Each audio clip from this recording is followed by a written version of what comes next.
안녕하세요. 사연에 빠지다의 DJ 민영입니다.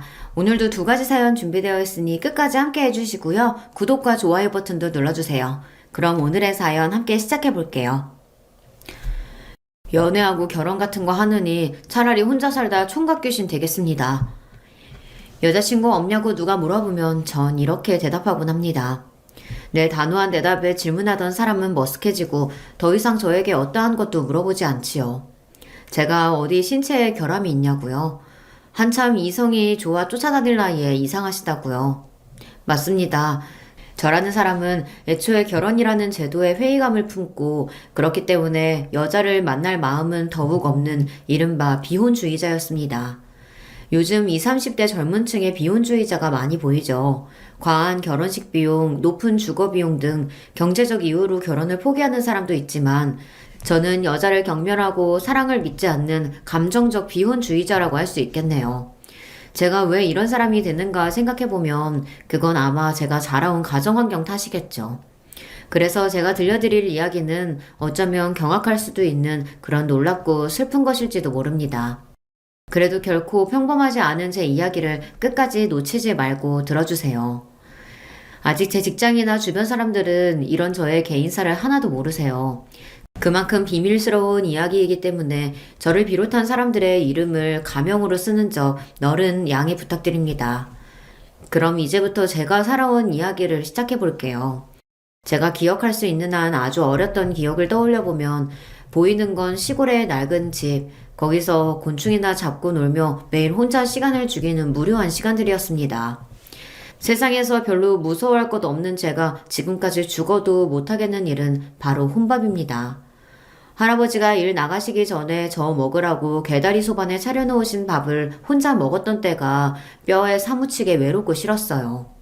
그래서 지금도 밥을 굶으면 굶었지 여간에서는 혼자서 잘 안 먹습니다. 혼자 먹는 밥은 저에게 외로웠던 유년기의 아픈 기억과 같으니까요. 이 집에는 할아버지와 외손자인 나 단 둘뿐. 왜 남들처럼 우리 집에는 엄마 아빠가 없는 것인지 궁금했습니다. 그런 질문에 할아버지는 이런 이야기를 들려주셨어요. 인연이? 너 어제는 누구랑 있다가 밤늦게 들어왔어? 이렇게 살 거면 결혼은 뭐하러 하고 자식은 어떻게 낳고 살았냐? 그렇게 해도 다른 남정 내가 좋으냐? 어? 미친놈이 또 엄한 사람 잡고 앉아있네. 나도 누가 이 모양 이 꼴로 살 줄 알았겠어? 이럴 줄 알았으면 너 같은 놈한테 내 청춘 안 맡겼지. 맨날 이렇게 사람 의심하고 숨 막히게 할 거면 그냥 지금이라도 갈라서. 아유, 확실히 이걸 그냥 죽여 살려. 너 그걸 말이라고 해? 엄마라는 년이 이혼이 그렇게 쉽냐? 쉬워? 내가 태어나고 부모와 살았던 집은요, 맨날 부부끼리 잡아 죽일 듯이 싸워댄다며 동네에서 유명했대요. 부부싸움의 원인은 아버지 입장에서는 어머니의 불륜, 어머니 입장에서는 아버지의 을처증, 둘 중 누구 말이 맞는지는 모르겠다고 할아버지는 말씀하셨습니다. 분명한 것은 둘의 궁합은 애초에 원수였을, 결혼하지 말았어야 할 사람들이었다는 거죠. 그러더니 결국 내가 두 돌쯤 됐을 때 부모님은 이혼하고 말았어요. 어머니가 날 키우겠다며 데려왔지만 시골 외가댁으로 가서 저를 맡겼어요. 아휴, 지긋지긋한 인간. 나 그 인간이랑 헤어졌어요. 어떻게든 애 먹여 살릴 방도 찾아볼 테니까 그동안 엄마 아빠가 좀 키워주세요. 당시에 살아계신 외할머니에게 자기 자식은 던져두고 아기를 낳은 어느 신혼부부네 입주 산후 도우미를 한다며 대전으로 가버렸어요. 할아버지, 우리 엄마는 어디 갔어요? 나 왜 안 보러 와요? 아휴, 불쌍한 우리 승우. 아무리 일하러 갔어도 그렇지 가끔 집에 들러볼 순 있잖아. 명색이 지가 어민데 어린 자식 떼어놓고 어떻게 그렇게 매정하게 한 번을 안 오냐. 망할 지집에. 그 집 태어난 아기 보느라 휴가 받을 사정이 안 되나 보지. 엄마는 나중에 너 좋은 학교도 보내고 잘 키워보려고 돈 버는 거야. 기다리다 보면 언젠가 엄마가 너 데리러 올 거야. 어린 제 눈에도 할아버지의 말씀은 하나도 믿기지 않았습니다. 저보다 더 슬픈 표정으로 먼 데만 쳐다보며 깊은 한숨을 쉬셨으니까요. 왜 우리 엄마 아빠는 맨날 싸우셨던 걸까? 이혼하고도 왜 나만 혼자 남겨진 걸까? 늘 궁금했지만 그래도 언젠가 날 보러 오실 거라고 언젠가 엄마랑 함께 살면 심심하지도 외롭지도 않을 거라고 기다렸습니다. 하지만 저는 더 외로워지고 말았어요. 외할머니가 돌아가시고 이제 정말 할아버지랑 둘만 남아버렸거든요. 할아버지가 가끔 제 끼니를 부탁하셔서 이웃 아주머니들이 한 번씩 절 보러 집에 오셨어요. 승우야, 할아버지는 밭일 나가시고 집에 안 계시니? 아이고, 또 어린 거 혼자 있구나. 밥은 먹었어? 할아버지가 오늘 장에 갔다가 해질녘쯤에 오신다고 했어요. 저는요, 밥 혼자 먹기 싫어요. 그래? 그럴 줄 알고 아줌마가 고구마랑 밤 삶아왔다. 이거 먹으면서 놀고 있으면 할아버지 금방 오시겠지. 아휴, 짜는 것 같으니. 아주머니들이 주시는 광주리를 들고 꾸벅 배꼽 인사를 드리는데 뒤돌아서서 가던 아주머니들끼리 하는 얘기를 듣고 말았어요. 승우 엄마는 왜 한 번도 집에 오지를 않는데? 진짜 일하러 간 거 맞아? 아들이 보고 싶지도 않은가? 자기 몰랐어? 승우 엄마 재혼했대잖아. 뭐 정식으로 결혼식 올린 것 같지는 않고 그냥 어떤 남자랑 같이 산다지 아마. 같이 사는 남자는 딸도 있다던데 자기 자식은 늙은 부모한테 팽개치고 남의 딸만 키우고 사네. 망할 옆였네. 엄마마, 그게 사실이요? 그럼 승우 아비가 허구한 날 애먼 사람 잡은 게 아니고 승우 엄마가 진짜 남자 문제가 있었던 게 맞았구만. 아이, 그러게 말이요. 그러니까 승우 할아버지도 어디다 하소연도 못하는 거지. 자기 딸 때문에. 아무리 사내가 좋아도 그렇지. 자식은 나 몰라라 하고 제가 한 게 그게 어디 사람이여. 짐승만도 못하지. 승우 쟤만 불쌍해서 어째. 에휴. 그때 알았습니다. 내 인생이 외로워진 것은 다 날 낳은 친모 때문이구나. 모두를 배신한 엄마로 인해 우리 가족이 뿔뿔이 흩어지고 할아버지랑 나만 둘이서 이렇게 힘들게 사는구나. 그런 친모 때문에 학교에 들어가기도 전에 어린 나이에 저는 분노라는 감정부터 배웠습니다. 이 세상에 여자란 한 개도 믿을 것이 아니구나. 절대로 여자랑 결혼해서 인생 망치는 일 따위 나는 하지 않을 거야. 엄마가 설령 돌아온다고 해도 우리 엄마로 받아들여주지 않을 거야. 어린 나이부터 그런 생각이나 하니 제가 올바르게 클 수 있었겠어요. 전 학교 가서 맨날 애들이랑 쌈박질하고 선생님이 하라는 숙제나 공부는 쳐다도 안 봤어요. 소위 학교에서 흔한 결손 가정의 문제야라는 낙인이 한번 찍히니까 두려울 것도 없고 마음은 더 삐뚤어져만 갔습니다. 부모와 세상에 대한 원망으로 저는 미래가 없는 것처럼 하루하루를 살았어요. 동네에 힘이 센 형들이랑 몰려다니면서 나쁜 짓도 많이 했습니다. 나 때문에 고생하시는 할아버지에게는 미안했지만 가만히 사는 것이 괴로워서 그러고 다녀야 숨이라도 트이는 기분이었거든요. 인근 학교 애들과 패싸움으로 경찰서에 다녀온 날 할아버지는 처음으로 빗자루로 내 종아리를 치며 호통치셨습니다. 이놈아, 너 커서 뭐 되려고 이러고 사냐? 젊고 젊은 것이 너는 장래희망도 없어? 그냥 대충 살다가 죽으면 되지. 장래희망은 얼어 죽을. 부모도 버린 자식이 뭐 제대로 살기나 하겠어요? 할아버지 말씀을 들으니 날 버리고 간 부모 생각이 더욱 나서 할아버지를 밀치고 가출해 버렸습니다. 할배도 그냥 나 버리라고. 그러면 되잖아. 이렇게 전 학생 시절 내내 할아버지 속만 썩였어요. 한없이 추락하다가 어떻게 죽어도 상관없을 것 같았던 내 암흑기에 은인이 나타나고 정신을 바짝 차릴 수 있게 되었습니다. 어떻게든 고등학교는 가라는 할아버지 성화에 실업계 고등학교를 진학해서 첫 담임으로 만난 김성규 선생님. 그분이 제 인생을 바꾸어 놓으셨죠. 말썽이나 부리는 제자에게서 뭘 보셨는지 그분은 방황하는 저를 잡아주고 내 가능성을 믿어주셨던 유일한 분이었습니다. 선생님 덕분에 무의미한 반항을 멈추고 나서는 학교 수업도 열심히 듣고 또 혼자 공부도 코피날 때까지 했습니다. 그런데 선생님은 저보고 공부하는데 재능이 있다며 대학까지 권하시는 게 아니겠어요? 선생님, 우리 집 사정 아시잖아요. 제주제에 무슨 대학입니까? 졸업하면 공장에 가든지 해서 돈이나 벌 거예요. 너 어제 할아버지가 학교 오셨던 거 모르지? 우리 할아버지가요? 왜? 손자 맘 잡게 해줘서 고맙다는 인사드리러 오셨어. 드릴 게 없어 죄송하다며 담배 함부로 내미시는데 내가 거절하면 어르신 실망하실까봐 이렇게 받았다. 자, 봐봐. 참, 우리 할배도 선생님은 담배도 안 피우는 걸. 그럼 아까우니까 그 담배 저라도 주세요. 이 자식이 농담은? 이렇게 우스갯소리 치며 둘러댔지만 속으로는 할아버지가 얼마나 고민하며 선생님 드릴 것을 골랐을까 그런 할아버지의 심정을 알 것만 같았습니다. 그래 이 녀석아, 네가 지금 이렇게 넋놓고 있을 때가 아니란 말이다. 일단 취업할지 대학을 갈지 고민해보고 정 취업하겠다면 우리 남은 기간 동안 빡세게 해서 대한민국 제일 좋은 회사로 가보자. 할 수 있겠지? 아 당연하죠. 선생님 저 김승호예요. 한다면 하는 놈입니다. 사람답게 살아보려고 하니 지난 시간 동안 제가 잘못 산 것을 바로잡는 게 우선이겠더군요. 같이 몰려다니던 패거리들에게 이 짓거리 그만두겠다고 하자 그들은 죽음 아니면 빠져나갈 수 없다며 집단으로 날 때렸습니다. 10명이 잡아놓고 한 사람을 돌아가며 쳤으니 나를 진짜 죽이려나 보다 했어요. 흠씬 두들겨 패더니 한 학년 위에 패거리 짱 태섭이 형이 피죽이 된 내 얼굴을 대고 다시 물었습니다. 이래도 너 여기서 나갈 생각이야?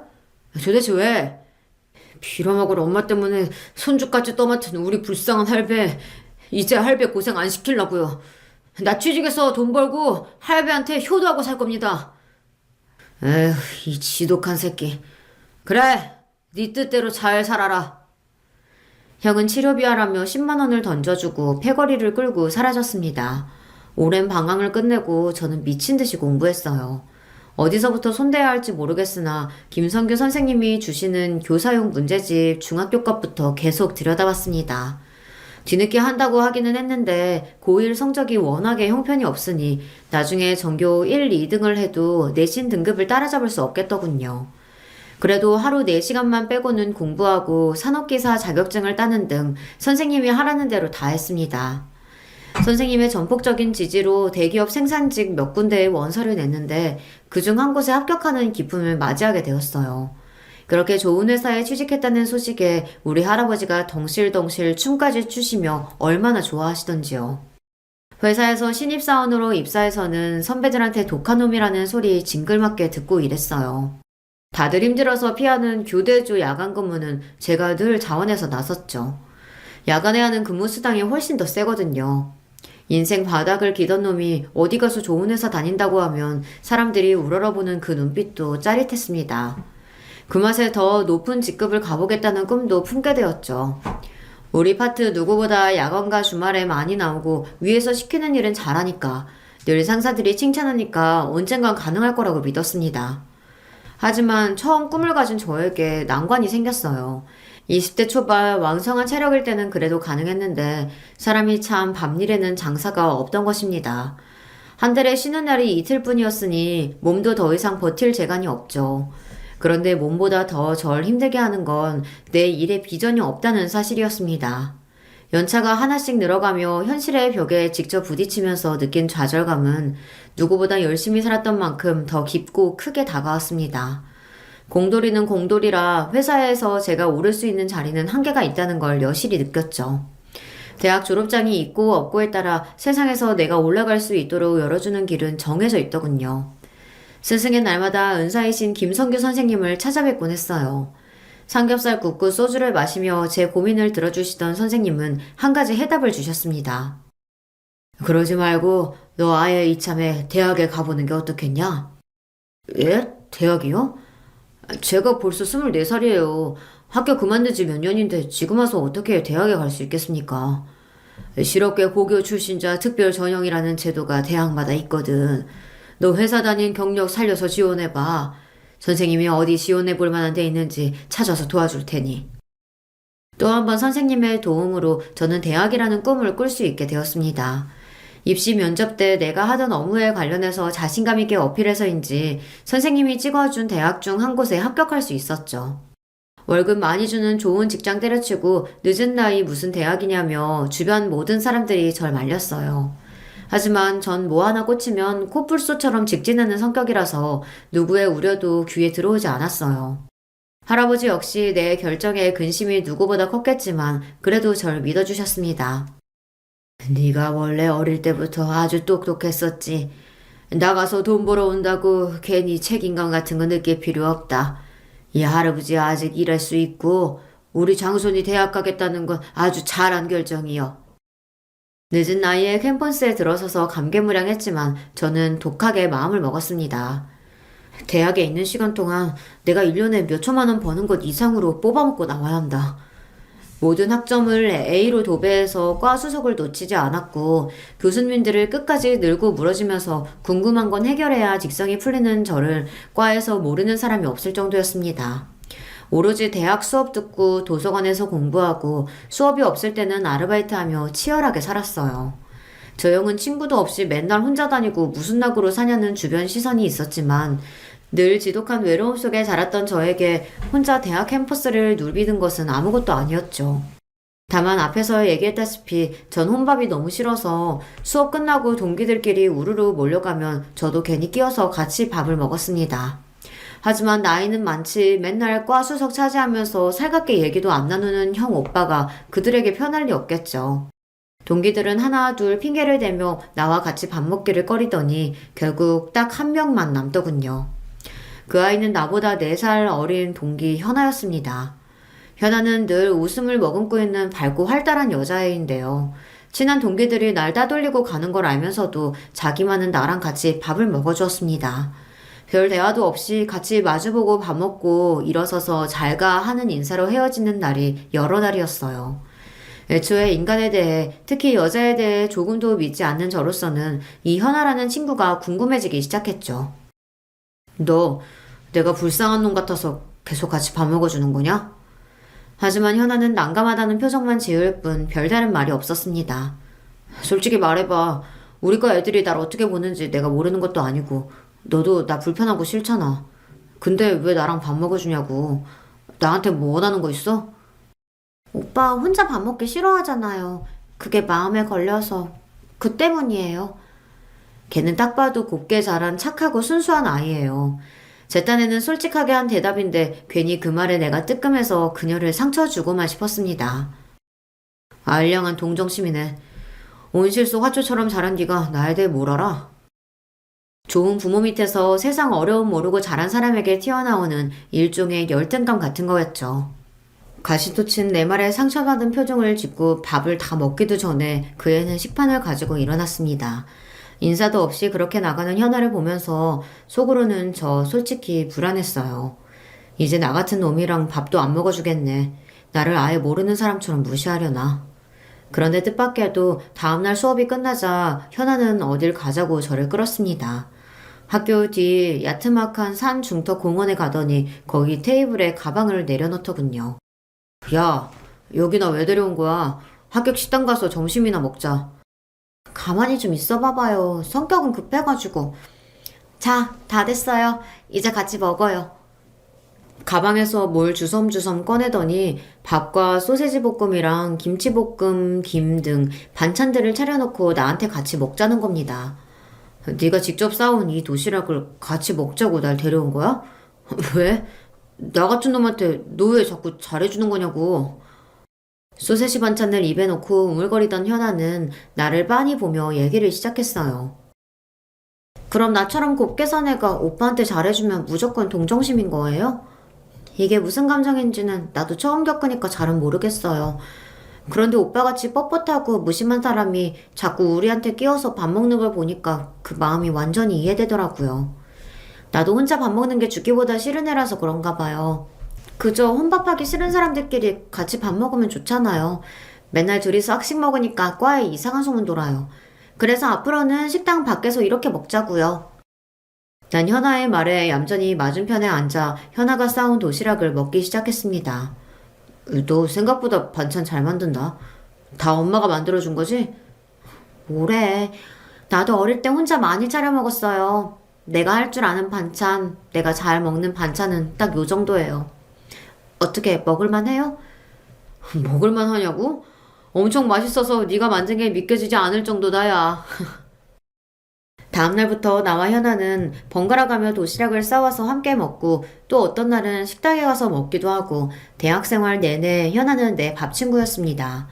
그리고 학교 시험 앞두고는 내가 현아를 억지로 공부시키고 가르치면서 우리는 가깝게 지냈어요. 형, 현아랑 사귀는 거 맞죠? 내가 물어보니까 현아는 대답 피하던데. 남녀간에 꼭 붙어 지내다 보니 과 사람들은 당연히 우리가 커플인 줄 알고 있었죠. 하지만 난 현아의 손도 잡아본 적이 없었습니다. 물론 마음속 상상으로는 입도 맞춰보고 싶었어요. 그런데 그럴 용기가 없었어요. 이런저런 이유로 미뤄두었던 군대에도 가야 하고 빨리 취직해서 할아버지 생계도 책임져야 하는 현실에 여자라니 그건 무책임하다고 생각했습니다. 현아는 은근히 내가 남자로서 무슨 행동을 취해주길 기다리는 눈치였지만 그걸 알면서도 전 모르는 척 했습니다.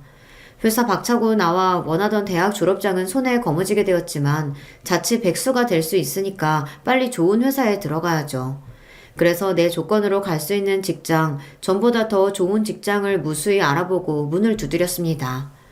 전에 다니던 회사에서 같이 일했던 선배는 이번 경력사원 모집에 지원하면 면접 등에서 이전에 일했던 경력까지 인정받을 수 있다고 꼭 지원해서 같이 일하자 하셨습니다. 그곳도 좋았지만 보다 안정적으로 일할 수 있는 곳을 원했어요. 숱한 도전 끝에 드디어 전 어느 종합병원의 시설관리직으로 일하게 되었습니다. 마치 준 공무원처럼 회사 실적에 따른 압박에 시달리지 않아도 되고 일이 고되지 않으면서 급여도 괜찮은 편이었습니다. 무엇보다 잔업이 많지 않은 주간 근무라는 것도 더 좋았습니다. 내가 그리던 직장까지 잡았지만 난 여전히 현아에게 미래를 약속할 수 없었어요. 이미 20대 후반에 들어선 저에게 입영 영장이 나와버렸거든요. 더 이상 나라의 부름을 연기할 사유도 없었기에 곧바로 입대해야 했습니다. 전 거의 평생을 버림받고 여자에 대한 불신으로 살아온 놈입니다. 아니길 바라지만 군대에 있는 동안 현아가 다른 마음 먹는다고 해도 어쩔 수 없다는 생각으로 그녀에 대한 기대는 애초에 접었습니다. 미리 포기해놓지 않으면 나중에 그녀가 떠났다는 걸 알았을 때 버틸 수 없었기 때문이죠. 그런데 이게 무슨 기적과 같은 일입니까? 제대하는 날 부대 앞에서 날 기다려준 현아를 보자마자 나도 모르게 달려가 뼈가 으스러지도록 그녀를 껴안았습니다. 이렇게 좋은 여자를 지금 놓치면 난 더 이상 어떠한 사랑도 못할 것만 같았어요.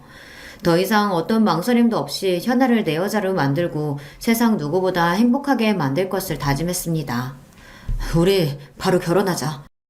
그냥 연애가 아니라 전 하루라도 빨리 그녀와 결혼하고 싶은 마음이었습니다. 그녀와 함께 살 집을 마련하기 위해 월급을 모으며 10원도 허투루 안 쓰고 재테크도 열심히 했습니다. 그런데 결혼하겠다던 제가 정작 놓친 중요한 것이 있었어요. 오빠, 여기야. 주말 데이트 약속 장소에 가보니 여자친구가 미리 나와 있었습니다. 그런데 그녀 옆에 한 중년 남성이 앉아 있었고 그분은 저를 보고 손을 흔드는 게 아닙니까? 인사드려. 내가 세상에서 제일 믿고 울지 않은 우리 아빠. 갑작스러운 예비 장인어른의 등장으로 속으로는 놀랐지만 정중하게 인사부터 드렸어요. 제가 인사가 늦었습니다. 저 현아 남자친구 김승우입니다. 예쁘게 봐주십시오. 나의 머리부터 발끝까지 찬찬히 보시던 현아 아버님의 첫인상이 어쩐지 저에게 좋았습니다. 자기 딸의 남자친구면 이것저것 궁금한 것들이 많으셨겠죠. 이를테면 양가 부모님 뭐 하시는지, 직업은 뭔지, 쌓아놓은 경제력은 어떤지 등 현실적인 질문들 말이죠. 하지만 그런 질문은 하나 없이 아버님은 대뜸 이것부터 물어보셨습니다. 자네 혹시 낚시 좋아하는가? 네, 좋아합니다. 바빠서 지금은 잘 못 다니지만 할아버지 따라서 어릴 때부터 민물 낚시 자주 해봤고요. 그래? 내 대답이 썩 마음에 드셨는지 현아의 아버님은 한바웃음을 지으며 고개를 끄덕이셨습니다. 옆에 있던 현아는 눈을 찡긋거리며 말했어요. 아빠, 그거 아세요? 요즘 아내들이 제일 싫어하는 남편의 취미 1위가 낚시래요, 낚시. 그런데 아빠에다가 결혼할 남자까지 모두 낚시를 좋아하다니 맙소사 내 팔자야. 현아의 우스갯소리에 한층 분위기는 부드러워졌고 저 역시 잔뜩 긴장했던 마음이 조금씩 풀어졌습니다. 식사하고 즐겁게 대화를 가진 자리를 마치고 나오면서 현아의 아버님은 저에게 자기가 아는 좋은 낚시터에 다음번에 같이 가자고 말씀하셨어요. 그리고 저희들끼리 조금 더 놀다가 오라며 용돈까지 제게 주셨는데요. 한사코 거절하는 저에게 이렇게 말씀하셨습니다. 아빠가 자식들 용돈 주는 건 그냥 고맙습니다 하고 받는 거야. 자식들 먹고 쓰는 돈 벌려고 부모가 열심히 돈 버는 거 아닌가? 자, 그럼 나는 이만 가네. 아버님의 뒷모습을 보며 전 알 수 없는 뭉클함을 느꼈습니다. 전 한 번도 그렇게 좋은 부모를 가져보지 못했으니까요. 예비 장인어른에게서 아버지라는 존재를 처음으로 어렴풋이 느낄 수 있었고, 그 울타리가 얼마나 넓고 따뜻한 것인지 알 수 있었습니다. 오빠, 지금 우는 거야? 설마 내가 갑자기 우리 아빠 데리고 와서 많이 놀란 거구나? 미안해. 눈시울이 붉어진 나를 보고 미안해하는 여자친구가 참 예뻐 보였습니다. 그 고마운 여자친구의 얼굴을 품에 묻고 그랬습니다. 아니야, 지금 이 순간이 너무 감사하고 행복해서 나도 모르게 울컥했나 봐. 현아, 너는 나한테 천사야. 내가 가져볼 수 있는 모든 행복을 가져다 주는 천사. 그날 이후 우리의 데이트는 조금 달라졌습니다. 내가 너무 눈치가 없나 라고 말씀하셨지만 아버님은 종종 우리의 데이트에 끼어 함께 하셨어요. 만나볼수록 그분은 격이 없고 사람을 편안하게 해주는 그런 분이셨습니다. 사람에 대한 불신과 고독함으로 점철되었던 저는 점차 여자친구의 가족처럼 좋은 가정을 이루고 싶다는 꿈을 키우게 되었어요. 아주 오래전부터 현아와 결혼을 꿈꾸면서도 사실은 자신이 없었습니다. 양쪽 부모 없이 자랐고 몹쓸 놈처럼 살았던 내가 사랑을 제대로 베풀어 줄 수 있을까? 우리 부모처럼 내가 가정을 망쳐버리는 건 아닐까? 도끼 하나로 대학 졸업장이며 직장이며 내 딴에는 열심히 읽어놓은 것들이 세상 사람들 기준에는 부족하다는 것을 저 자신이 잘 압니다.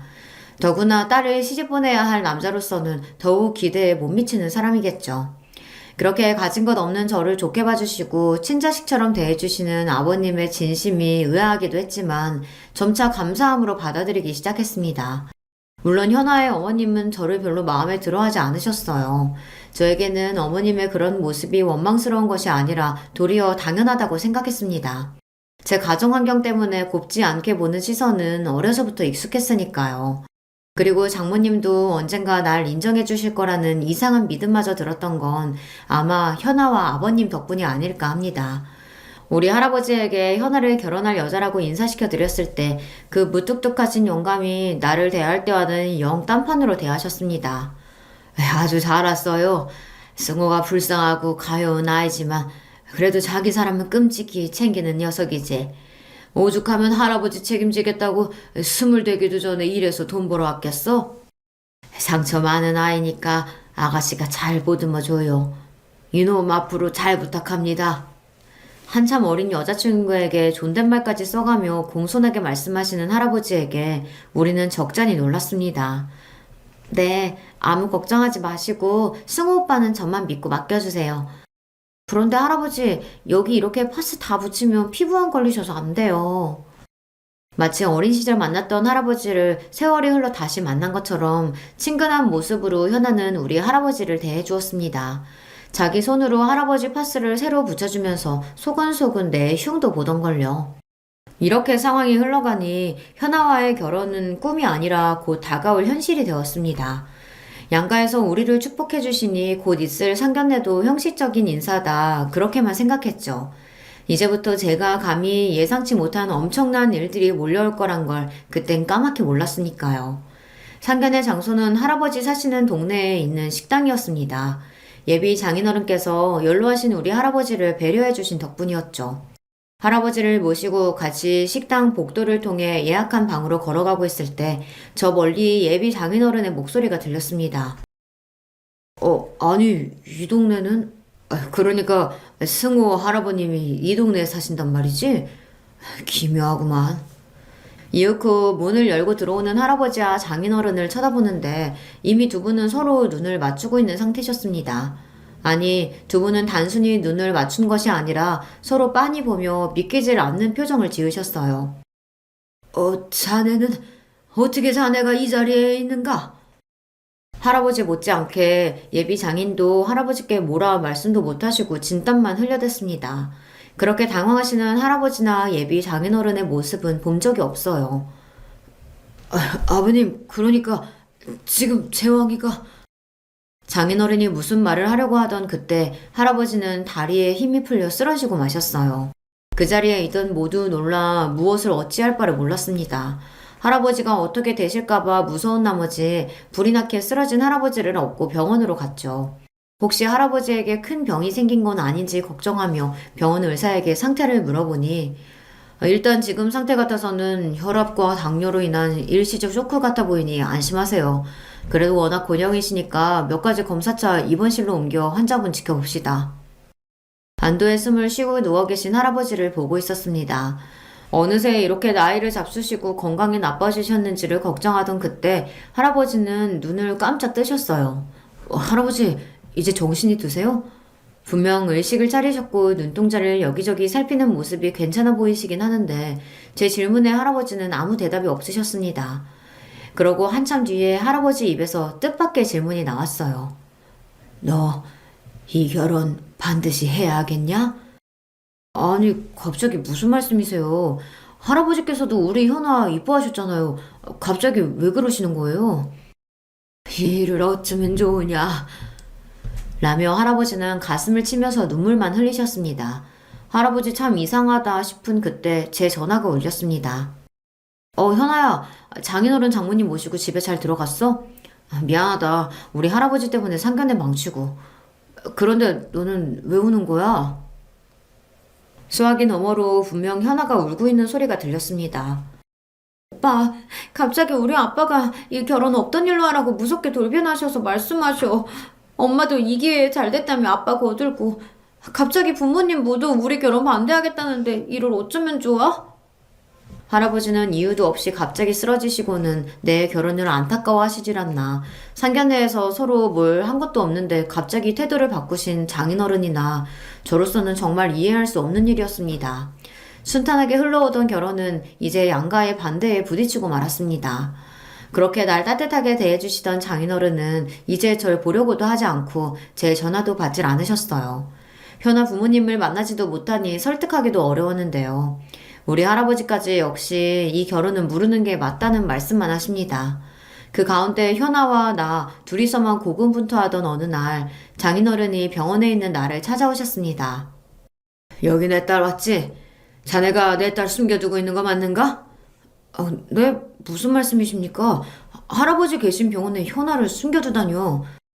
우리 현아가 갑자기 사라졌어. 집에 가출하겠다는 쪽지 하나 남기고 말이야. 정말로 자네가 함께 벌인 짓이 아니란 말이야? 현아가 가출이라니 나한테 아무 말도 없이 그럴 애가 아닌데 이렇게 현아를 걱정하며 어떻게 찾아야 할지 궁리하고 있는데 할아버지의 음성이 들렸습니다. 우리 승호는 가출 같은 걸 부추길 애가 아니란 말일세. 자네, 나랑 둘이 얘기 좀 하지. 함께 있고 싶다는 저를 억지로 병실 밖으로 내보내고 두 분의 이야기가 시작되었어요. 당시에 저는 듣지 못했던 그 대화를 나중에 전해 듣고 여기에 적어보겠습니다. 장인어른, 정말 오랜만에 뵙습니다. 긴 세월 못난 자식들 때문에 얼마나 고생이 많으셨을지.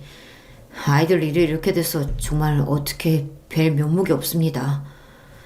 그야 내가 딸년 잘못 키운 값 말년에 몰아서 치르는 게지. 사람 일이 어디 마음대로 돼간디. 근데 자네는 재혼해서 딸도 낳고 잘 살고 있었구만. 우리 승우도 어려움 많았지만 다행히 이렇게 잘 커주었다네. 그런데 사실 장인어른께 묻고 싶은 것이 있습니다. 내 아들 재왕이가 정말 저 승우가 맞다는 말씀입니까? 어쩌다 이름이 바뀐 거죠? 그렇다네. 이혼하자마자 승우 엄마가 우겨서 애 이름을 바꿨어. 자네가 지은 이름으로 살면 애 팔자마저 꼬일지도 모른다면서. 그건 그렇고 우리 불쌍한 애들은 모르게 둘이 찢어놓는 게 좋지 않겠나. 자기 부모가 꼬아버린 인연의 실타래를 애들이 알게 된다면 그 마음이 오죽하겠어. 예, 맞습니다. 모두 다 제가 부족해서 이런 사태까지 나고 말았네요. 이 넓은 세상에 이복남매인 저 둘이 만나게 될 줄 누가 알았겠습니까? 딸은 제가 잘 타일러 볼 테니 승우, 그 불쌍한 놈은 장인어른께서. 장인어른이라뇨? 왜 우리 할아버지를 장인어른이라고 부르십니까? 할아버지에게 온 간호사를 뒤따라서 저도 병실 안으로 들어온 순간 현아 아버님이 우리 할아버지를 장인어른이라고 부르는 것을 똑똑히 듣고 말았습니다. 제가 들어온 걸 알게 된 두 분은 어찌나 놀랐는지 얼굴이 사색이 되셨습니다. 하지만 이미 엎질러진 물, 장인어른은 저에게 그리고 현아에게 감추었던 진실을 모두 털어놓게 되었죠.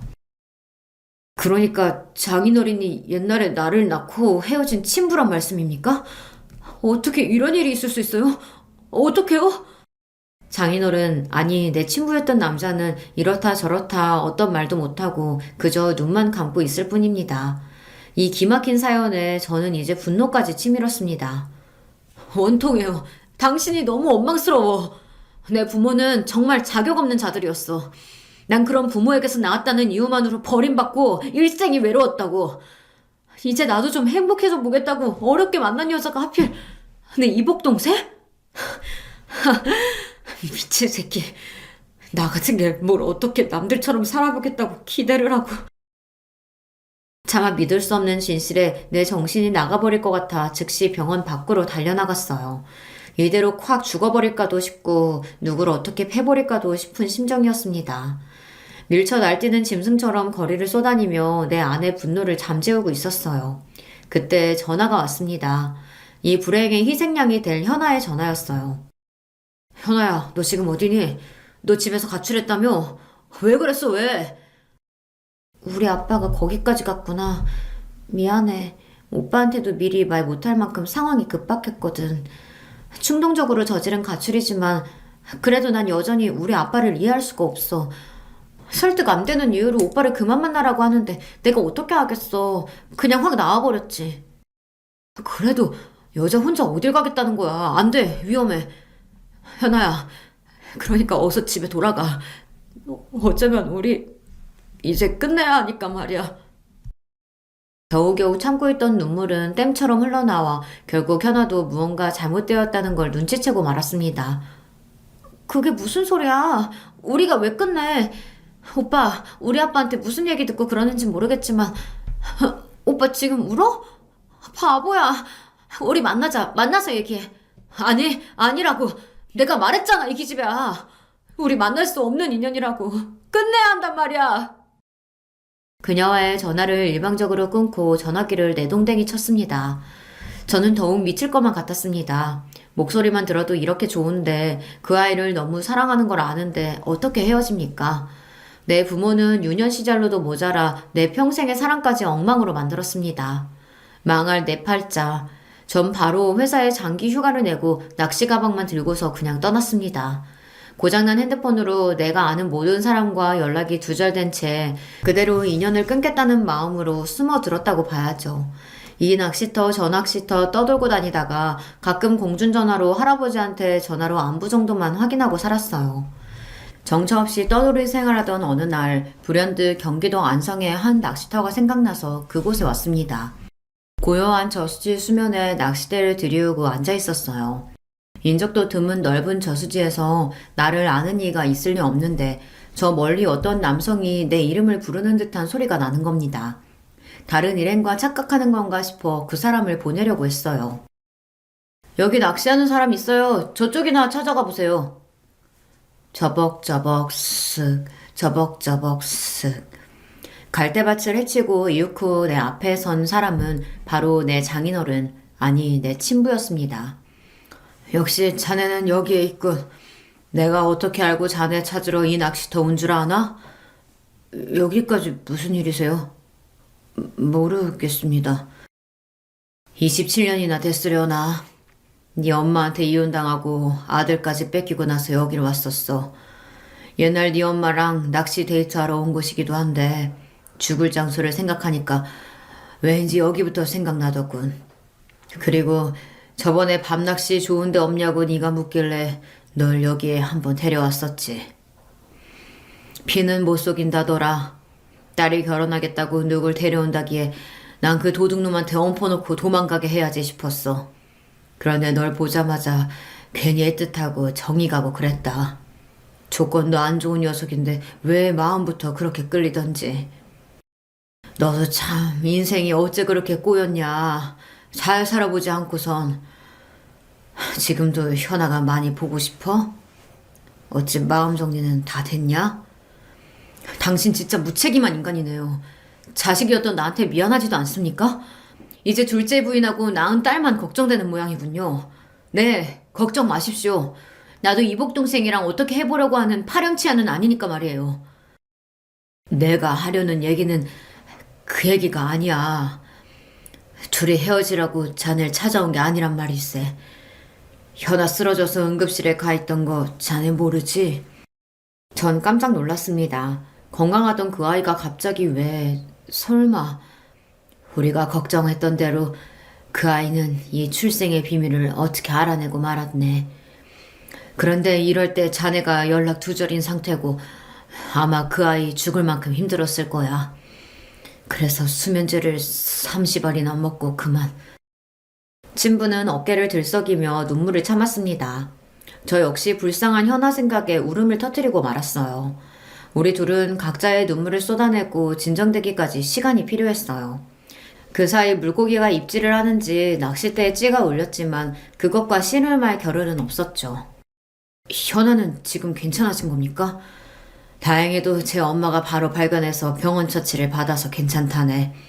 그리고 내가 너를 찾아온 건 네가 모르는 또 다른 이야기를 하기 위해서야.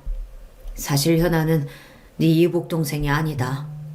지금 현아 엄마가 전에 같이 살던 남자 사이에서 낳은 딸이지. 그러니까 나와 또 너와 피 한 방울 안 섞인 생판 남이라고. 네? 이건 또 무슨 말씀이세요? 그럼 처음부터 나와 현아가 이복 동생이 아니었는데 우리 사이를 반대하신 겁니까? 왜요? 이날까지 내 딸은 내가 자기 친부인 줄 알고 있었으니까 나도 그 비밀을 죽을 때까지 묻으려고 했고. 그런데 어쩌겠나. 자식이 이렇게 죽을 만큼 힘들다는데 그냥 내버려 둘 수는 없지 않은가. 현아에게는 이미 이 사실을 털어놓았네. 그런데 자기가 친딸이 아니라는 충격보다 너와 만날 수 있어서 차라리 다행이라고 하더라. 너희들 서로가 없으면 안 되는 사이잖아. 그러니까 이 못난 아비 때문에 더 이상 생이별 걷지 말고. 정확히 무엇이 사실이고 무엇이 거짓인지 혼란스러워 잠시 멍하니 있었습니다. 장인어른은 내 팔을 세게 잡고 흔들며 그랬어요. 이 얼빵한 자식아, 여기서 뭐하고 있는 거야? 어서 너 기다리고 있는 네 여자한테 달려가란 말이다. 그때부터 머리와 몸이 따로 노는 이상한 상태로 현아가 있는 병원까지 차를 몰았습니다. 병원에 들어서서 침상에 누워있는 현아를 보자 울컥하고 미안한 마음이 들어 가까이 가지는 못하고 주저앉아 눈물을 흘렸습니다. 저기 아저씨 찾는 분이 누구세요? 승우 오빠. 열흘이 넘도록 씻지도 못하고 다닌 탓에 아마 처음 그녀의 눈에 전 노숙자처럼 보였을 거예요. 하지만 그녀는 곧 절 알아보고 우리는 뜨거운 눈물에 재회를 했습니다. 수많은 우여곡절이 있었지만 그럼에도 우리는 헤어질 수 없는 굳은 사이라는 것을 서로를 통해 확인했습니다. 할아버지, 무슨 일이 있더라도 저 현아랑 결혼할 거예요. 그러니까 더 이상 반대하지 마시고 도와주세요. 그래, 나도 네 사돈한테 얘기 들었다. 하늘이 널 아주 버린 게 아니구나 했어. 참말로 다행이다. 그리고 그동안 널 속여서 미안하구나. 아니에요. 할아버지 입장에서 그럴 수 있다고 이해합니다. 지금은요. 그 얘기가 아니야. 네 엄마 말이다. 너 학교 다니던 어렸을 때 네 엄마가 죽었다고 했는데 그게 거짓이었어. 십수년 전 제가 엇나가던 시절 걱정이 컸던 할아버지는 저를 엄마 밑에서 키우게 해야겠다고 마음먹으셨답니다. 엄마가 울산 어디에 살고 있다는 소리를 듣고 수소문해서 찾아가서 결국 찾고 말았죠. 그런데 주변에 누가 볼까 두리번거리던 엄마는 할아버지를 어디 근처로 데려가서 따지도 물었습니다. 아빠가 여기를 어떻게 알고 왔어요? 나 왜 찾아온 거예요? 뭐 돈 필요해? 이거사, 몇 년 만에 만나보는 아비한테 보자마자 그게 할 소리냐? 집에 찾아오기 힘들면 가끔 전화나 한 통 넣으면 되지. 승호가 보고 싶지도 않아. 하지만 하나뿐인 네 자식이 엄마 사랑 못 받고 괴로워서 사고만 치는데 네가 와서 잡아줘야 할 거 아니야. 네가 어떻게든 해봐야지 어민데. 그놈 그러는 거 다 제 아비피 물려받아서 그런 거야. 그 새끼랑 낳은 아들 하나 때문에 잘 사는 지금 내 인생 포기할 마음 조금도 없어. 그러니까 아빠는 지금처럼 승우 키우고 나랑은 모르는 사람처럼 살자고요. 아무리 설득했지만 소용이 없었다. 그래서 집에 돌아와서 승우 너한테 그랬다. 네 엄마는 죽어버렸다고. 그래야 네가 엄마 안 기다리지. 기약 없는 그리움보다 더한 벌이 세상에 어디 있겠니? 젊은 놈 앞으로 기 펴고 제대로 살려면 차라리 제 엄마 죽었다고 하는 편이 낫지. 엄마라는 사람이 참... 내 엄마가 저 정도 쓰레기라는 이야기를 들으니 기가 막혔습니다. 이제 와서 내가 이런 이야기를 하는 건 네 장인어른 될 뿐 미워하지 말라는 거요. 이제 한 가족으로 살 사이인데 괜한 미움이나 오해 품으면 안 되지. 너희 아버지는 그럴 의무도 없는데 나중에 너 필요할 때 쓰라고 5천만 원 엄마한테 줬어. 대출까지 받아서 힘들게 마련했다고 들었는데 그걸 네 엄마가 들고 간 거지. 그 사람 늘 아들인 너 생각하고 직접 못 키워준 걸 미안하게 생각하고 있을 거다. 그러니까 장인어른 아빠처럼 믿고 따르며 잘 살아라. 그럼 내 엄마는 지금 살아있다는 건가요? 아니야. 네 엄마는 결국 몇 년 전에 세상을 떠났다. 어느 날 갑작스러운 사고로 사망한 엄마의 장례는 같이 살던 울산 가족들이 치렀다는 그 소식조차 나중에 한참 지나고서야 들었다고 합니다. 딸 장례식도 모르고 지나가서 할아버지 혼자 몹시 애통해 하셨다는데 저는 그런 엄마가 보고 싶지도 않고 안타깝지도 않았습니다. 집채만한 파도와 바람이 몰아치는 바다도 하루아침에 잠잠해지듯이 내 인생은 그 후 모든 것이 안정을 찾게 되었습니다. 아무 문제 없이 현아와 결혼식을 올리고 신혼부부로 사이좋게 살며 넉 달 전 현아가 임신한 경사까지 생겼죠. 이렇게 저는 더할 나위 없이 행복한 하루하루를 보내고 있습니다. 다만 요사이 우리 부부에게 고민 한 가지가 있어 여기 계신 분들께 여쭤보고 싶으네요. 솔직한 성격의 아내는 자기 엄마만 아니면 모든 관계를 터놓고 편하게 지내고 싶은데 아직 아무것도 모르는 엄마가 걱정이라고요. 자신의 말실수로 나중에 장모님만 빼고 우리끼리 모든 비밀을 공유한 것을 알게 되면 그 상처와 배신감이 더 크지 않겠냐는 것입니다. 저 역시 장모님에게 이 모든 사실을 알려야 좋을지 선뜻 답이 안 섭니다.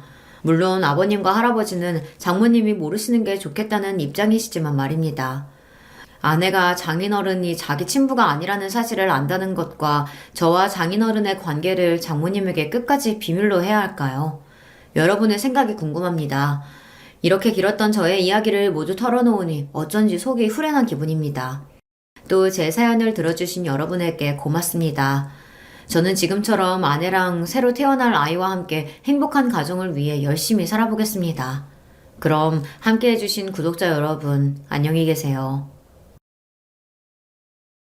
안녕하세요. 저는 30대 여성입니다.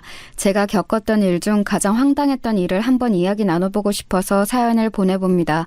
저는 지금 싱글로 회사에 다니고 있습니다. 엄청난 대기업에 다닌다거나 그렇지는 않고요. 자그마한 중소회사에 다니고 있죠. 나름대로 직급도 과장까지 달았고 회사는 작지만 탄탄합니다. 직원은 30명 정도가 되는데 재정 문제도 없고 분야가 확실해서 든든한 회사예요.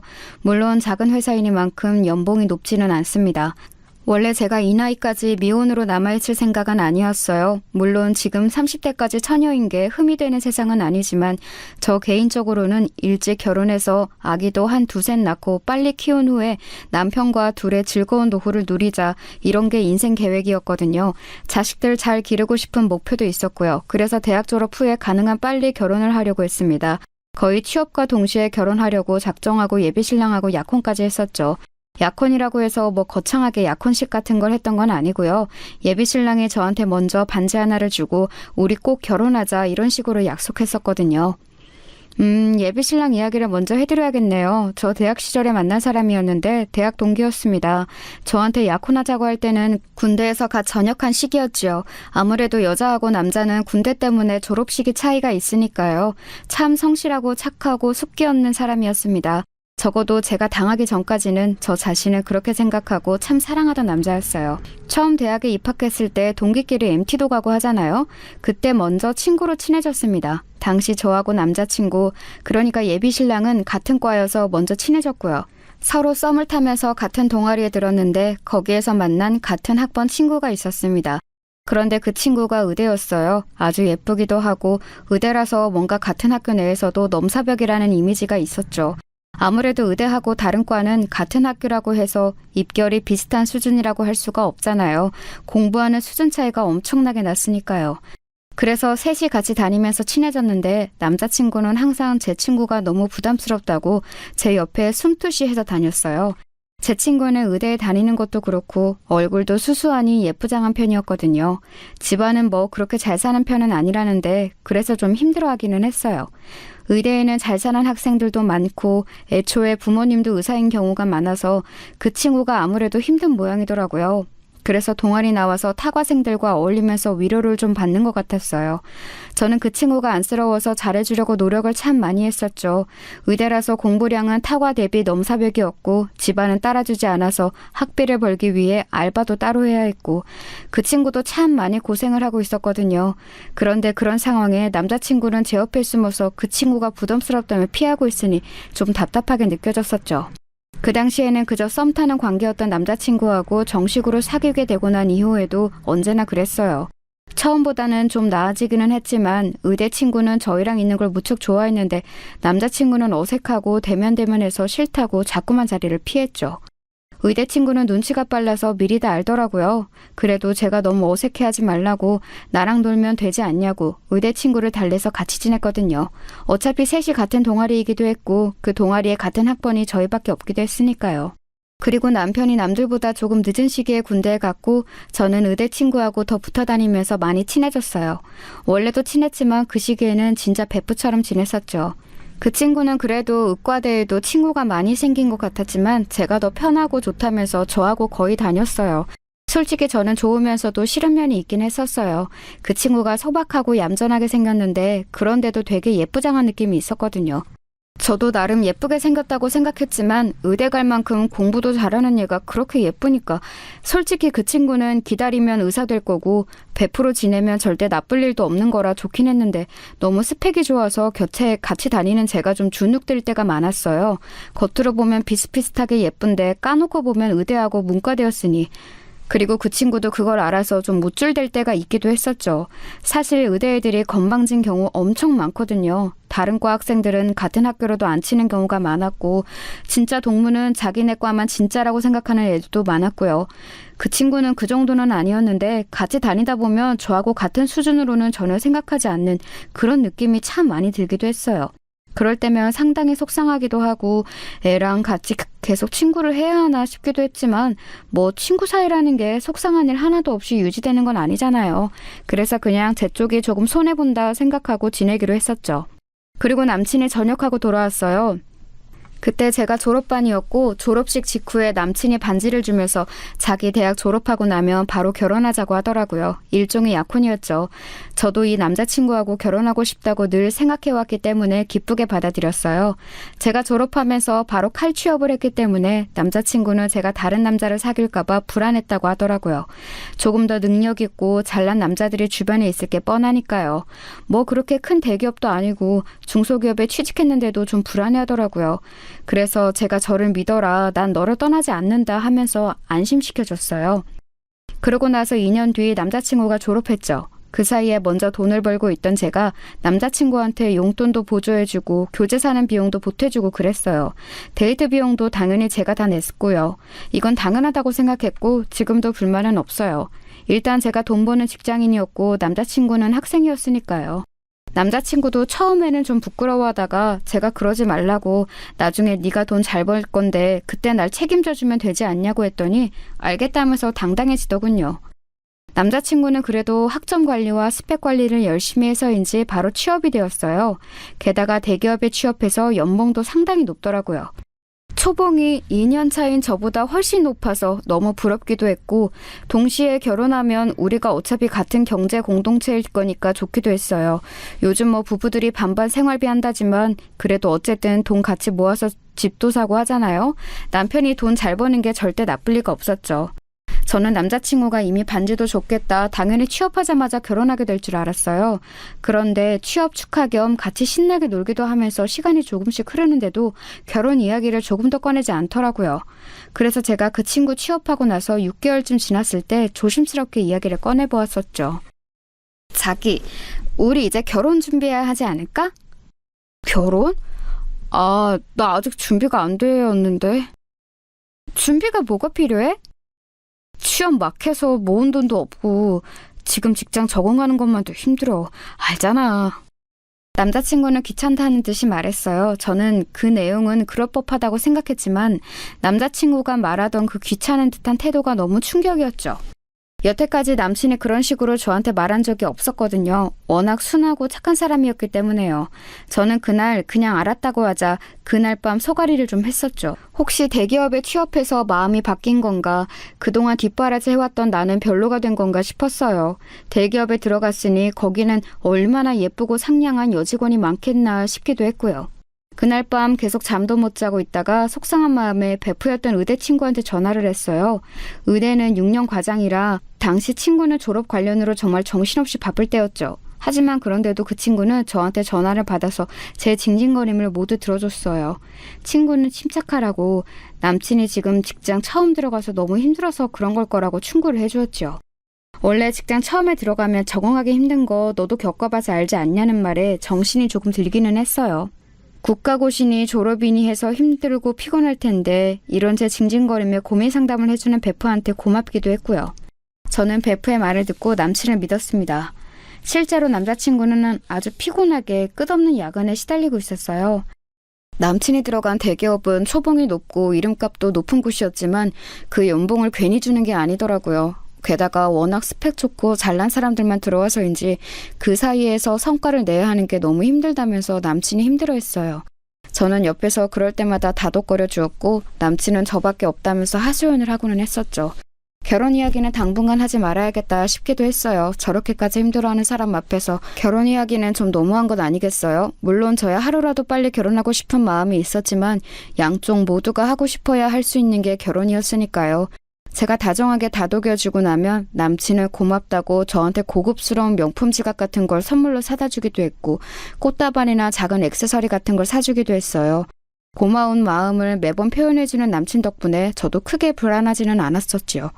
다 좋았는데 남친의 사고방식 같은 게 좀 변해가는 게 느껴지더라고요. 대기업에 있으니까 뭐든지 성과 위주라고 해야 할까요? 눈에 보이는 뭔가를 이뤄내지 않으면 회사에서 닥달을 당하니까 그런 회사 생활이 몇 년째 길어지면서 사람이 바뀌더군요. 저는 작은 회사에 다녀서 돈은 많이 못 받아도 그런 건 없었거든요. 동료 직원은 어떨 때는 친구 같기도 했고 사람들도 뭐 불만은 있지만 인간적으로 친밀하고 그런 사이였어요. 저희 회사가 조금 더 그런 면이 있기도 했고요. 그런데 남자친구는 회사 동료하고 그런 게 어딨냐면서 인사 시즌 되어보면 전부 다 경쟁자라고 화를 내고는 했어요. 그럴 때면 대학 시절 그 다정하고 착하던 남친이 맞나 싶은 생각이 들어서 의아해지고는 했었는데요. 하지만 저한테는 항상 잘했으니까 뭐라고 할 마음은 안 생기더라고요. 사람이 환경에 따라 변할 때도 있는 거지 싶기도 했고요. 뭐 사람이 언제나 똑같은 상태로 평생 살 수는 없는 것 아니겠어요? 그러면서 거의 3년 정도가 지났을 거예요. 4년 가까이 지났던가? 아무튼 이제 회사에서도 남친이 신고딱지를 떼고 어엿한 선임이 되어 있을 무렵이었죠. 이제는 정말로 결혼해야 하는 게 아닐까 하는 시기였어요. 제가 30 직전인 나이라서 더 늦어지면 아이를 낳을 때 고생할 것 같기도 했고 무엇보다 결혼을 30 넘어서 하고 싶지는 않았거든요.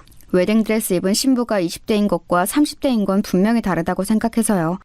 그래서 제 생일날 저는 케이크와 꽃다발, 선물을 준비해서 남자친구와 같이 앉아있다가 미리 준비해두었던 반지를 꺼냈어요. 남자친구가 청혼하지 않는다면 내가 하지 뭐 라는 단순한 발상이었죠. 어차피 약혼할 때는 남친이 반지를 줬으니까요.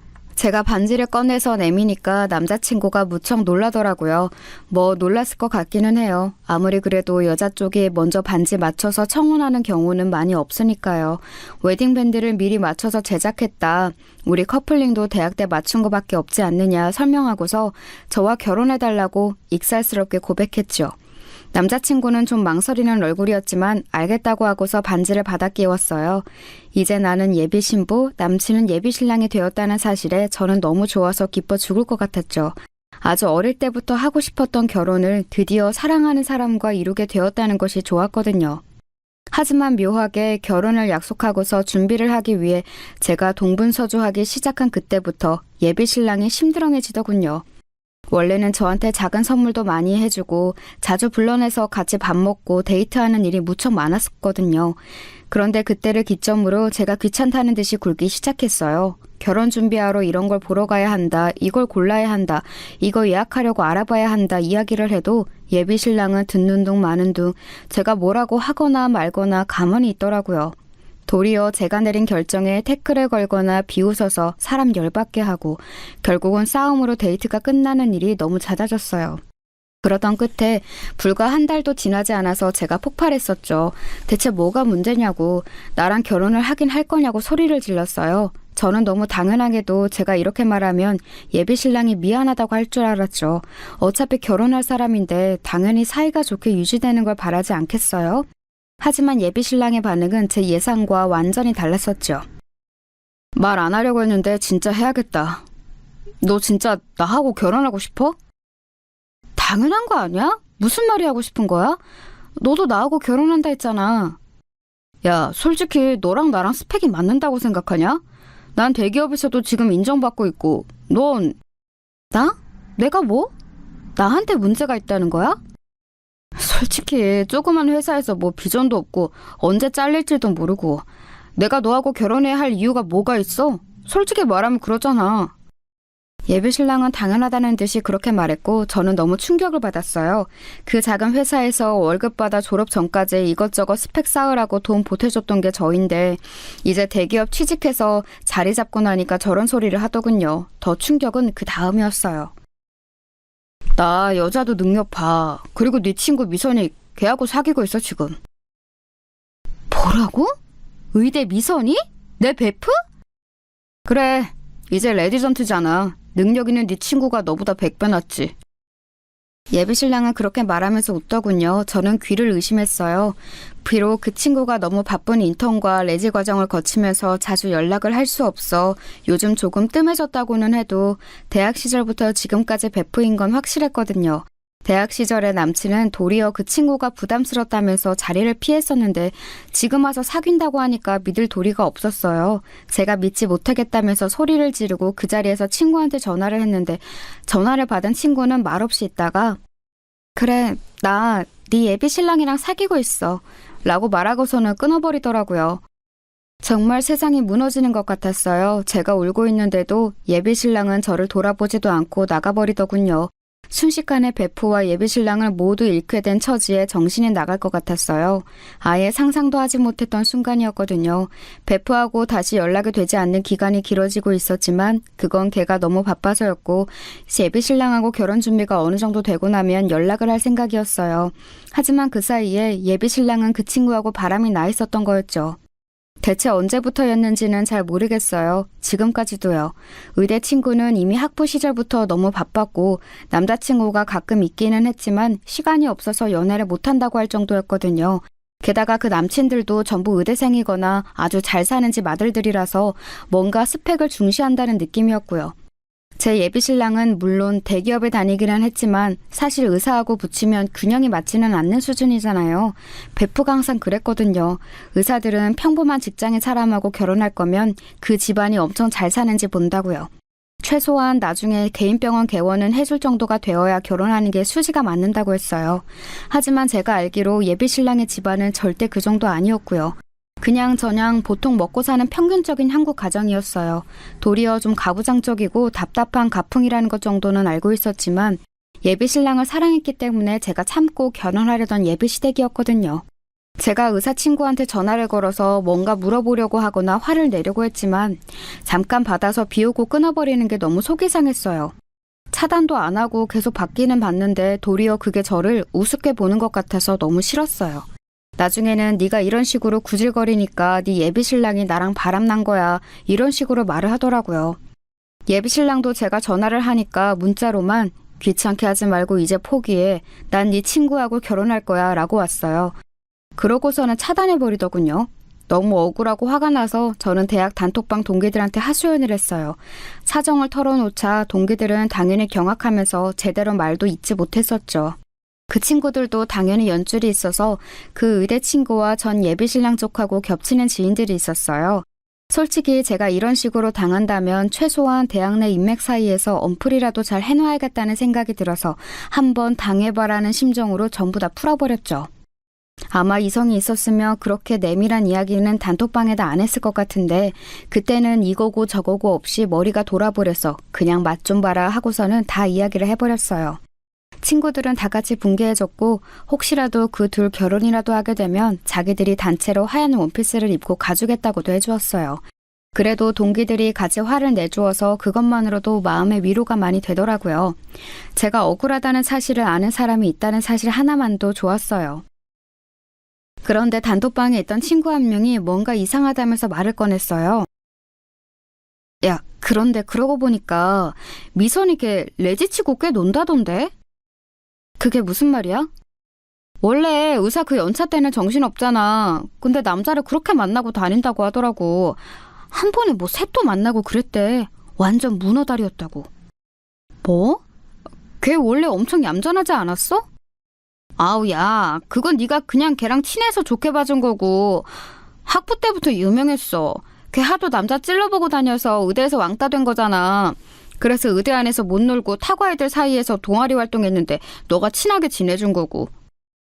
저는 정말 여태까지 전혀 모르던 일이었어요. 친구들은 다 알았지만 그래도 걔하고 베프인 저를 생각해서 앞에서 기분 상할 만한 말은 꺼내지 않고 싶었다고 하더라고요. 의대에서 왕따 당하고 그 대응으로 저를 이용해 먹었다는 거였으니 친구들이 말하길 꺼려한 것도 이해는 가죠. 그리고 걔 대학 졸업하고 나서가 더했대. 인턴 때야 진짜 잠도 못 자니까 잠깐 뜸했다지만 최소한 항상 한둘 이상은 남자 만나고 다녔다더라. 그중 하나가 너 예비신랑 아니었을까? 그 새끼 이제 예비신랑이라고도 하지 마. 그냥 전 남친. 아, 진짜 싫다. 그래, 결혼 약속했던 사실 자체도 잊어버려. 와, 진짜 둘 다 너무 나쁘다. 그 의대 친구하고 공통 지인이 있는 친구들이 합세해서 이야기를 더 자세히 들어보니 정말 가관으로 놀고 다니는 모양이더라고요. 자기는 스펙업을 하려고 어학원에 다닌다, 뭐 취미생활로 라틴 댄스를 배운다, 소모임에 나간다 어쩌고 하면서 나가는 모임마다 남자를 꼬시고 다녔다고 해요.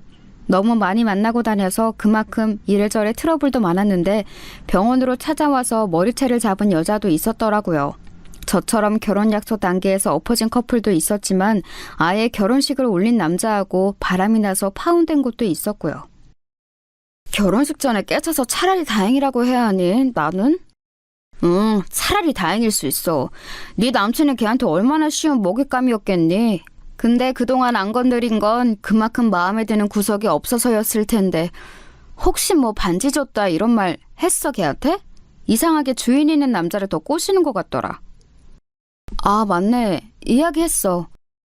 베프였으니 이런저런 이야기를 정말 많이 하는 편이었죠. 남친 군대 전역 직후에 저한테 반지 주면서 결혼 약속했던 것도 당연히 이야기했었고 남친이 취업하고 나서 결혼 생각한다는 사실도 이야기했고요. 아마도 그 사이 언제쯤에 의사 친구가 남친을 꼬시려고 마음을 먹었을 거고 실행에 옮겨서 둘이 만나기 시작했을 거고요. 야, 걱정 마. 걔 남자 하나둘 아니라서 네 전남친 아마 골탕 먹을 거다. 내가 장담해. 친구가 단호하게 이야기를 해주어서 저는 마음이 조금 풀렸어요. 솔직히 저는 병원까지 찾아가서 머리채 잡을 용기도 없었고 그냥 속 타고 화만 나는 상황이었거든요. 하지만 어찌되었든 그 둘이 잘 안 될 거라는 확신에 찬 말을 들으니까 조금 속이 나아졌죠. 동기들한테 털어놓고 실컷 엄프를 해놓고 나서도 분이 풀리지를 않았어요. 하지만 제가 사실상 할 수 있는 일은 그 이상이 없었지요. 제가 그전 남친하고 법적으로 혼인관계였던 것도 아니고 아무리 결혼 약속을 했다고는 해도 남들이 보기에는 그저 사귀는 사이였을 뿐이니 다른 여자로 갈아탔다고 해도 그걸 가지고 법적 처벌이니 뭐니 할 수는 없잖아요. 그래서 여전히 화가 난 채로 저는 다시는 결혼 같은 거 할 생각 하지도 않겠다고 생각하면서 그냥 일에만 몰두했어요. 하지만 아무리 신경을 끄려고 해도 공통 지인들이 있기에 소식은 들려왔어요. 어느 날 갑자기 동기 단톡방에 불이 나다시피 엄청나게 메시지가 쌓여있길래 들어가 봤어요. 그랬더니 난리가 났더라고요. 뭔 일인데 이렇게 난리야? 아, 그게 미선이 관련된 일인데 제가 들어가니까 갑자기 애들이 말을 조심하는 눈치이기에 저는 어리둥절해서 물었고 친구 하나가 망설이다가 대답해줬어요. 아무래도 그전 베프와 관련한 일이었기에 피해 당사자였던 저 앞에서 말하기가 망설여졌던 거였겠죠. 걔 임신했다더라고. 지금 그래서 병원도 휴직하고 좀 쉬어야 하는 모양이던데.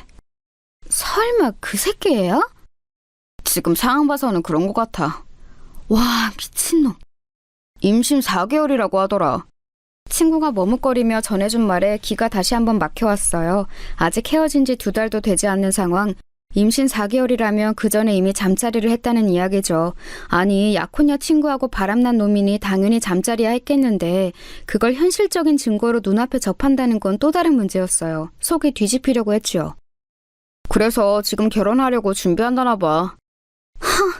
그 새끼 스펙 따지고 조건 엄청 따지는 놈인데 걔랑 결혼하려고 임신 공격한 거 아니야? 일부러?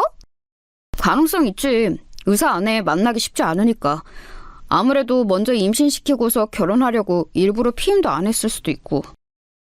아, 진짜 더러워. 정말 제가 한때 사랑했고 그때까지도 좀 미련이 남았던 남자였기 때문에 더 징그럽고 더럽다고 느껴졌어요. 어떤 분들은 미련이 남다니 제정신이냐고 하실지도 모르겠지만 오래 연애했고 또 정말 좋은 사람이라고 생각했었거든요. 지금 잠깐 정신이 나간 거 아닐까, 그냥 좀 가만히 기다리다 보면 정신 차리고 받아달라고 무릎 꿇고 빌지 않을까 하는 마음이 안 생길 수가 없었죠. 하지만 다시 생각해보면 대기업 들어가서 그렇게 사람이 확 달라지는 꼴을 보니 저 사람을 믿을 수가 없긴 했어요. 지금까지 저한테 보여줬던 모습 중에 진짜인 게 없을지도 모른다는 느낌까지도 들었으니까요. 남자들 다 똑같아. 여자 진짜 욕심나서 결혼하고 싶으면 얼마든지 임신 공격하고도 남지.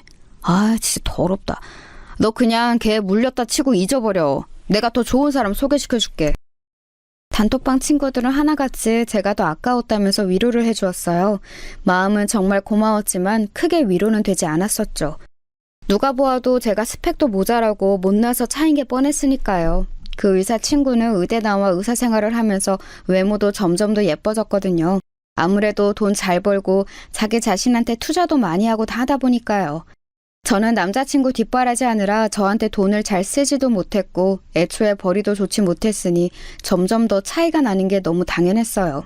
솔직히 진짜 비참하더라고요. 예쁜 의사 친구, 심지어 대학 시절 베프였던 애하고 결혼 약속했던 예비신랑하고 바람이 나다니. 심지어 그 의사 친구가 꼬신 것도 아니고 노골적으로 예비신랑이 아예 임신 공격을 한 게 분명해 보여서 더 화가 났어요. 게다가 학교 동기 단톡방에서 전부 다 이 사실을 알아버려서 제가 낯을 들 수가 없더라고요. 애초에 거기다가 말한 건 제가 하기는 했지만 정신이 좀 들고 나니 한편으로는 너무 부끄럽고요.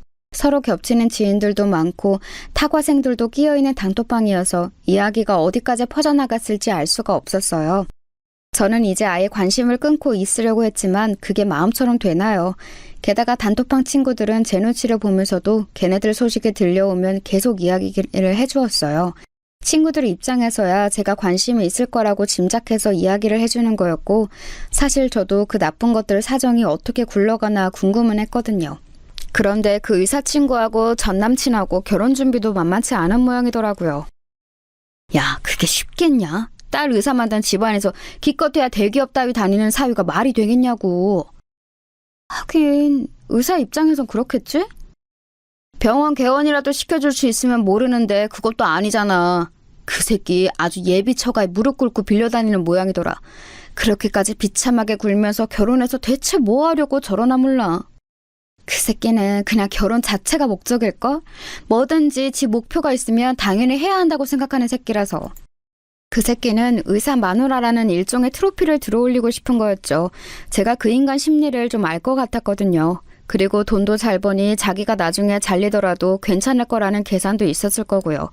대기업 직원이라고는 하지만 의사하고 결혼하는 사람이 몇이나 있겠어요? 동료 직원들 사이에서도 어깨에 힘들어가서 뻐길 수 있겠죠. 중소기업 다니는 저 같은 신부감하고 비교나 되겠어요?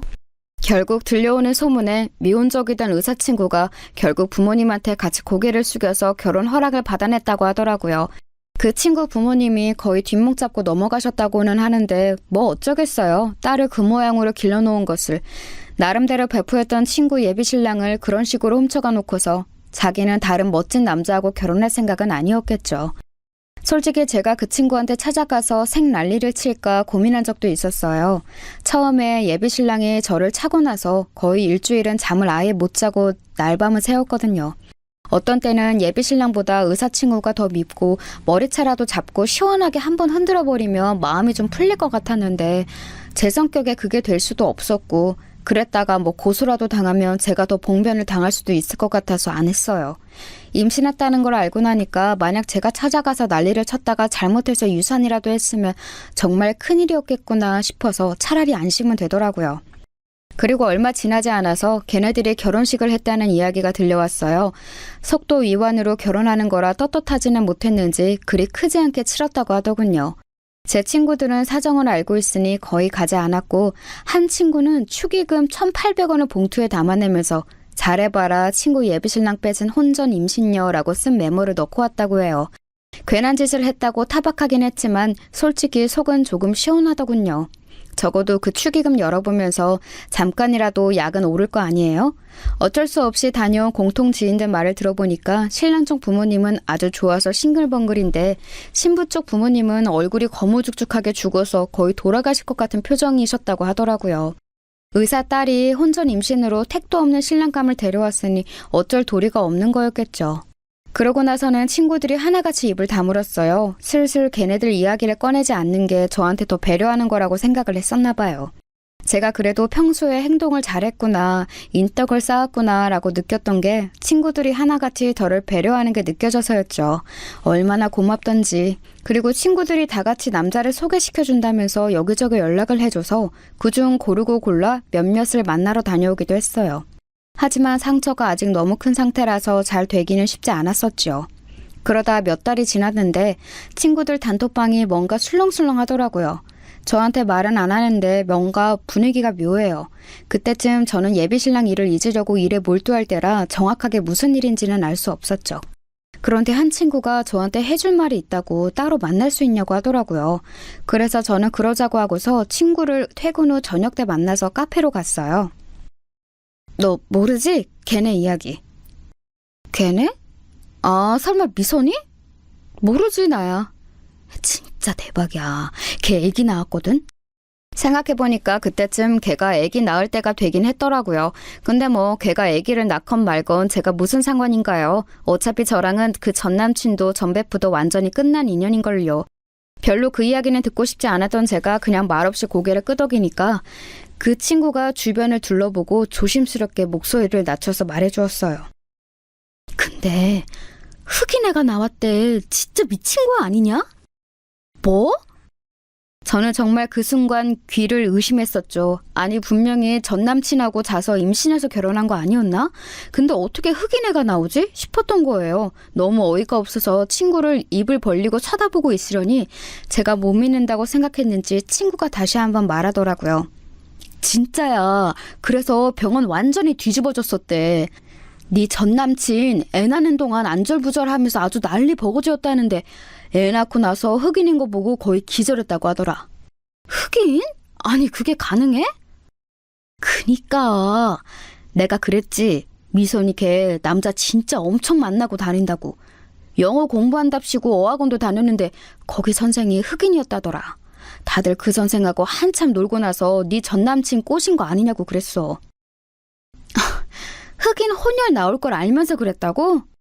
그랬겠니?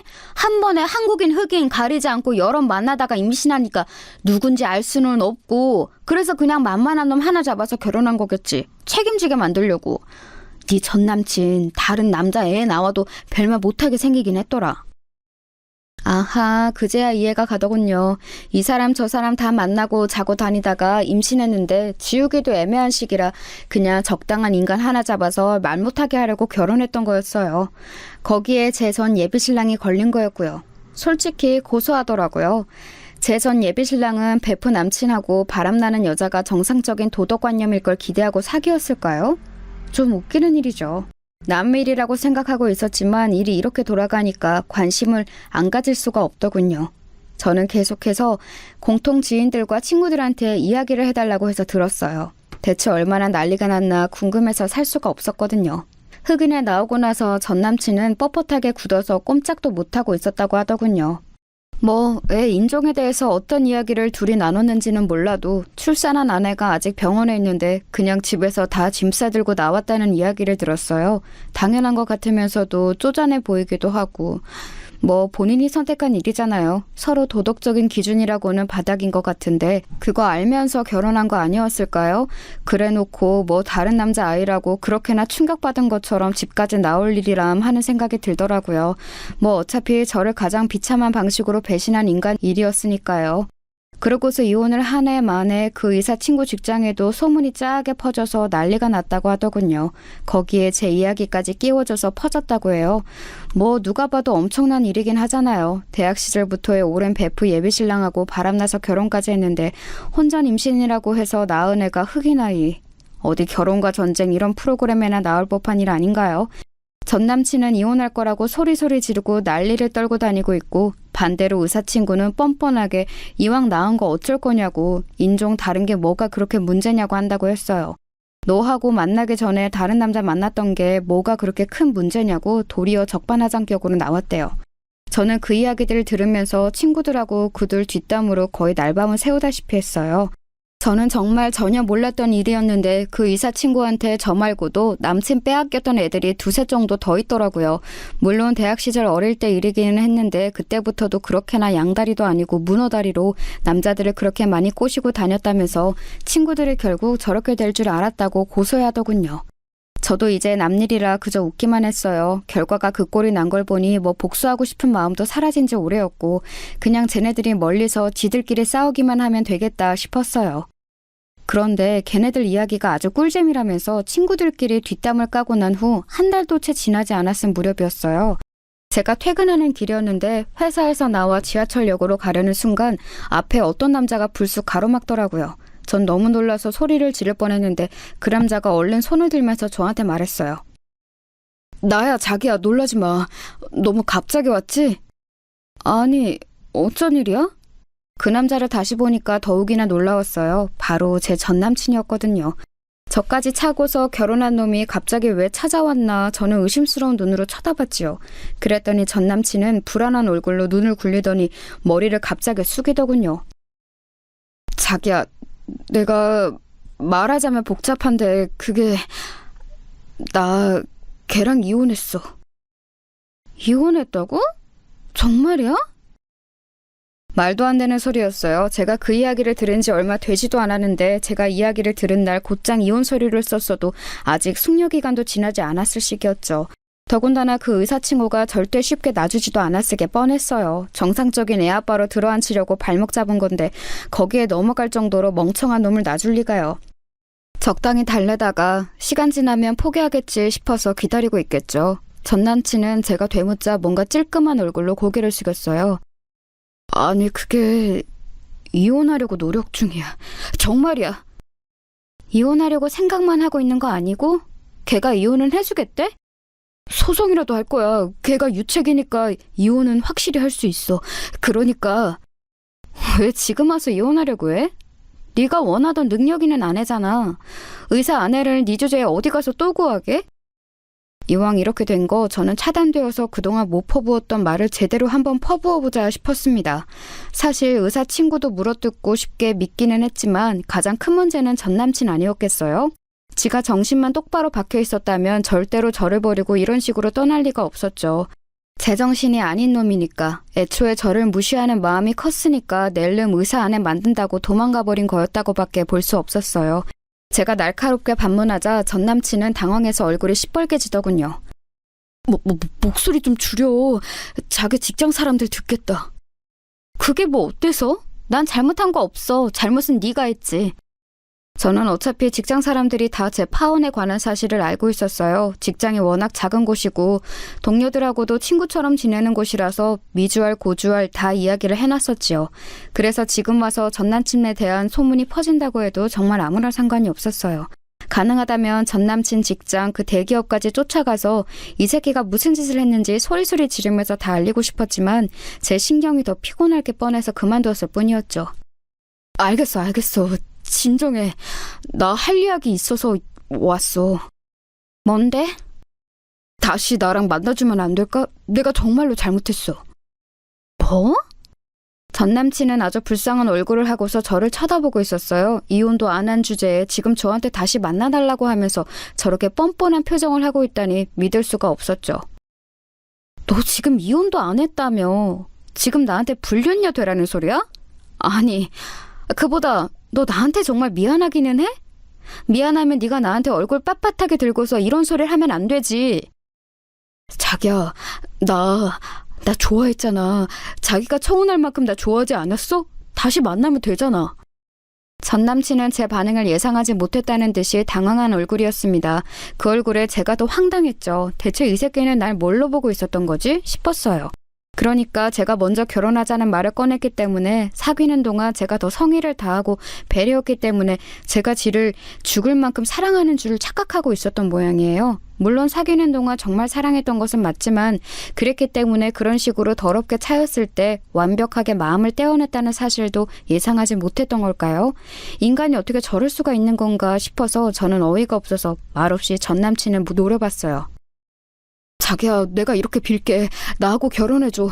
내가 이혼하고 나서 자기한테 정말 잘할게. 이혼 어차피 금방이야. 제가 아무런 반응이 없자 뭔가 잘못되었다고 느꼈는지 전 남친은 좀 다급한 얼굴이 되더군요. 자기가 대기업 취직하고 나서 잘 나간다고 생각한 이후에는 저한테 단 한 번도 저 자세를 보인 적이 없는 인간이거든요. 그런데 그때는 아주 비굴하다고 생각될 정도로 저한테 허리까지 굽혀가면서 미안하다고 몇 번이나 이야기를 하더라고요. 거의 무릎을 꿇을 기세로요. 퇴근하는 길이라서 지나가는 사람들이 다 쳐다보니까 부끄럽긴 한지 여기저기 흘끗거리면서 굽실거리는데 황당하기도 하고 어처구니도 없고 이럴 거면 애초에 제 친구하고 바람이 나면 안 되었던 거였죠. 저는 너무 어이가 없어서 전화를 꺼내들어 의사친구 번호를 눌렀어요. 그 친구는 건방지게도 제 번호를 차단도 안 하고 전화를 할 때마다 꼬박꼬박 받아서 저를 비웃었거든요. 이번에도 역시 제가 전화하니까 받더라고요. 그런데 제가 건 건 영상통화였죠. 어쩐 일이니? 야, 잠만 말고 네 남편 여기 온 거나 봐. 그러고서 바로 전화를 돌려서 전남친 낯짝을 보여줬어요. 화면에 자기 모습이 비치니까 전남친은 화들짝 놀라서 얼굴을 가렸지만 이미 늦었죠 뭐. 그러게 누가 이런 식으로 찾아와서 구질구질하게 굴렸나요? 야, 너 되게 구질거렸나 보다. 네 남편 여기까지 와서 나한테 만나달라고 하는 거 보면. 야, 너 거기서 뭐해? 다른 남자, 그것도 흑인 애새끼 낳아놓고 뭔 큰 소리야! 전 남친은 열이 받았는지 꽤 큰 소리를 내더라고요. 주변 지나가는 사람들이 다 쳐다볼 정도로요. 저는 사람들이 오해할까봐 손사래를 치면서 통화하는 사람하고 이야기하는 거라고 얼른 이야기했는데 꼴이 좀 우습더군요. 너 두고 봐 너? 그렇게 부들부들 떨리는 목소리로 외치고서 의사친구가 전화를 끊었어요. 스피커를 최대치로 올려놨던 덕분에 아주 길거리가 쩌렁쩌렁 울렸죠. 전 남친은 제가 그렇게 정없이 나올 줄은 몰랐다느니 어떻게 이런 식으로 자기한테 굴 수가 있냐느니 난리가 났는데 저는 들은 척도 안 했어요. 결국은 혼자 피를 토할 정도로 떠들다가 결국 반응 없는 저한테 지쳐서 도망치듯이 자리를 떠나더라고요. 그러게 누가 바람나서 다른 여자랑 결혼한 놈이 전 여친한테 찾아오려고 했나요? 그러고 나서 친구들 단톡방에 그 이야기를 했더니 아주 불이 났어요. 다들 그 의사친구하고 제 전남친 욕하느라고 정신이 없었죠.